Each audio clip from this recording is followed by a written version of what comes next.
સુસિદ્ધિ ભારતીય વાયુસેનાના wing commander અભિનંદન આખરે ભારત પરત ફર્યા છે। પાકિસ્તાને ભારતને અભિનંદન રાત્રે 9 વાગે સોંપ્યા છે। ત્યારે 9:20 અભિનંદનને વાઘા બોર્ડર પરથી ભારતમાં પ્રવેશ કર્યો। આ સમયે પાકિસ્તાન અને ભારતીય સેનાના અધિકારીઓ હાજર રહ્યા। આજે અભિનંદનનું આર્મી હોસ્પિટલમાં મેડિકલ ચેકઅપ કરવામાં આવશે। તેમાં તેમને કેટલી ઈજા થઈ, કેવી રીતે થઈ, શું તેમને ટોર્ચર કરવામાં આવ્યું, ટોર્ચર થયું તો કયા પ્રકારનું થયું, તેમને ડ્રગ્સ તો નથી અપાયો વગેરેની તપાસ થશે। એટલા માટે કે રેડક્રોસ સોસાયટીના રિપોર્ટના આધારે ભારત ટોર્ચરનો મુદ્દો આંતરરાષ્ટ્રીય મંચ પર ઉઠાવી શકે। જીનીવા સંધિ મુજબ યુદ્ધ કેદીઓ સાથે અમાનવીય વ્યવહાર ન કરી શકાય। અભિનંદનને દિલ્હી પાલમ ટેકનિકલ એરિયામાં સૌથી પહેલા એરફોર્સની ટીમના કડક સવાલોનો સામનો કરવો પડશે।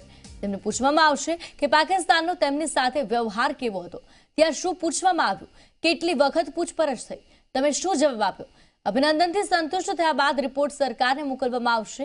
એટલા માટે કે વાયુસેના દુશ્મન સેનાના પૂછપરછના પ્રકારોના હિસાબે પોતાના પાયલટ્સને તૈયાર કરી શકે। આ પૂછપરછ ખૂબ જ મહત્વની મનાય છે। રો અને આઈબીના અલગ અલગ અભિનંદનની સાથે પાકિસ્તાનમાં થયેલ વ્યવહાર અંગે ડિટેલ તૈયાર કરશે। બંને એજન્સીઓ તેમની પાસેથી જાણવાનો પ્રયાસ કરશે કે ત્યાં પાકિસ્તાની સેનાની પોઝિશન શું છે, તૈયારીઓ કેવી હતી, તેમને શું પૂછવામાં આવ્યું, તેમણે શું જવાબ આપ્યા। આ પૂછપરછ અનેક તબક્કામાં હશે।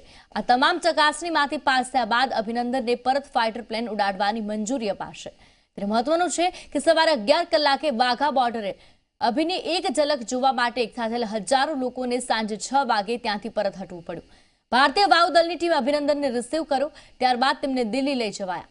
તેઓ આશરે 60 કલાક સુધી પાકિસ્તાનમાં રહ્યા।